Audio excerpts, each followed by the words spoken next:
Assalamualaikum warahmatullahi wabarakatuh.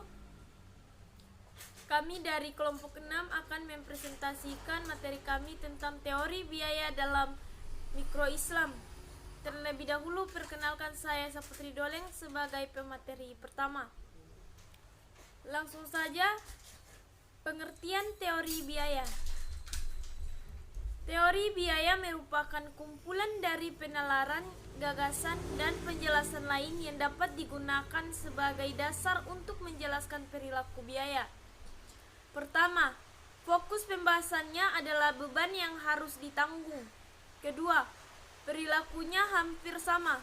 Jadi, apabila biaya produksi kita gunakan di sini seringkali dimaksudkan juga untuk mencakup biaya pemasaran. Selanjutnya, analisis biaya. Menurut Sudarsono, biaya dalam pengertian ekonomi mempunyai pengertian ekonomi adalah semua beban yang harus ditanggung untuk menyediakan barang agar siap dipakai. Jadi, dari keterangan di atas dapat disimpulkan bahwa analisis biaya adalah suatu teknik yang digunakan untuk membandingkan berbagai biaya yang terkait dengan investasi dan manfaat yang ingin didapatkan. Selanjutnya, konsep 8. Istilah biaya bisa diartikan dengan berbagai cara dan pengertian yang tepat. Akan berubah-ubah tergantung pada bagaimana penggunaan biaya tersebut. Biasanya, biaya berkaitan dengan tingkat harga suatu barang yang harus dibayar. Jika kita membeli sebuah produk secara tunai dan kemudian segera menggunakan produk tersebut, maka tidak akan ada masalah yang timbul dalam pendefinisian dan pengukuran biaya produk tersebut.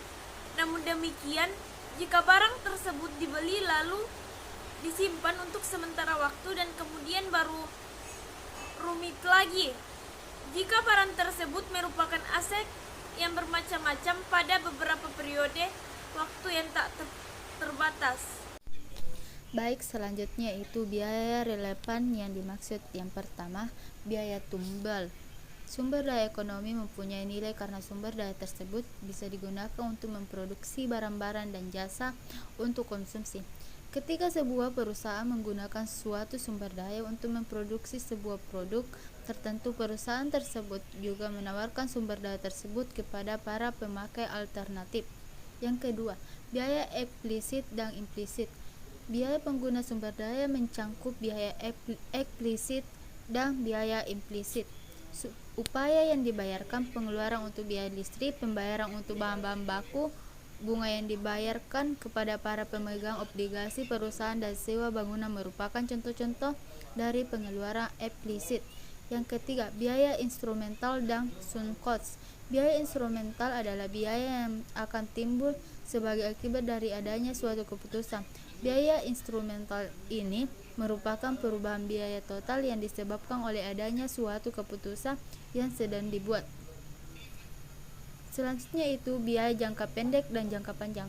Penggunaan konsep biaya relevan untuk keputusan penentu tingkat output dan harga secara tetap membutuhkan suatu pemahaman tentang hubungan antar biaya dan output suatu perusahaan, dan dengan kata lain, fungsi biaya tergantung pada fungsi produksi perusahaan dan fungsi penawaran pasar dari input-input yang digunakan perusahaan tersebut. Selanjutnya yaitu biaya jangka pendek. Adapun kurva biaya jangka pendek, baik biaya tetap maupun biaya variabel akan mempengaruhi biaya jangka pendek sebuah perusahaan. Sebuah kurva biaya total jangka pendek ditentukan oleh gambar 51A.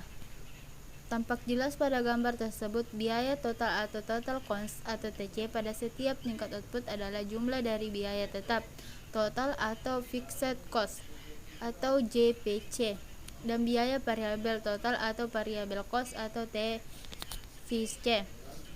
Yang kedua yaitu kurva biaya jangka panjang. Dalam jangka panjang, suatu perusahaan tidak mempunyai input tetap. Oleh karena itu, semua biaya jangka panjang adalah variabel. Selain itu, sebagaimana kurva-kurva biaya jangka pendek menggunakan kombinasi input yang optimal atau less contact combination untuk memproduksi setiap tingkat output atau pada skala pabrik tertentu, maka kurva-kurva biaya jangka panjang juga dibuat dengan menggunakan asumsi bahwa sebuah pabrik yang optimal atau pada tingkat teknologi tertentu digunakan untuk memproduksi tingkat output tertentu. Assalamualaikum warahmatullahi wabarakatuh. Saya akan melanjutkan materi selanjutnya dari materi sebelumnya, yaitu analisis pulang pokok. Analisis pulang pokok atau break-even analysis atau sering juga disebut analisis kontribusi laba merupakan teknik analisis penting yang digunakan untuk mempelajari hubungan-hubungan antara biaya, penerimaan, dan laba.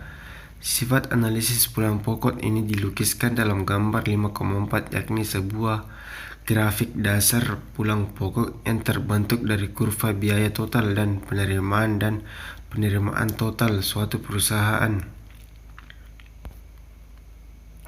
Materi selanjutnya yaitu biaya eksplisit dan implisit. Biaya eksplisit dan implisit. Untuk dapat menggunakan sumber daya, produsen harus membayar kepada pemilik sumber daya paling tidak opportunity cost dari sumber daya tersebut bagi pemiliknya.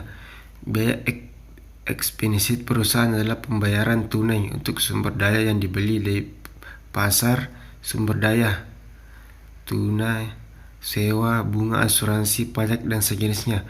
Di samping adanya pengeluaran tunai langsung ini atau biaya eksplisit, perusahaan juga menghadapi biaya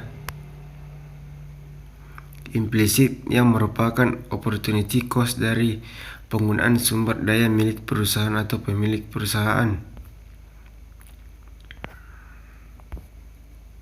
Materi selanjutnya yaitu sumber daya tetap dan variabel. Beberapa sumber daya seperti tenaga kerja disebut sebagai sumber daya variabel karena dapat dilihat dengan cepat atau mengubah jumlah output dalam jangka panjang. Tidak ada sumber daya yang tetap. Dalam jangka pendek setidaknya ada satu sumber daya yang tetap. Itulah tadi materi yang dapat saya paparkan. Sekian dan terima kasih. Wassalamualaikum warahmatullahi wabarakatuh.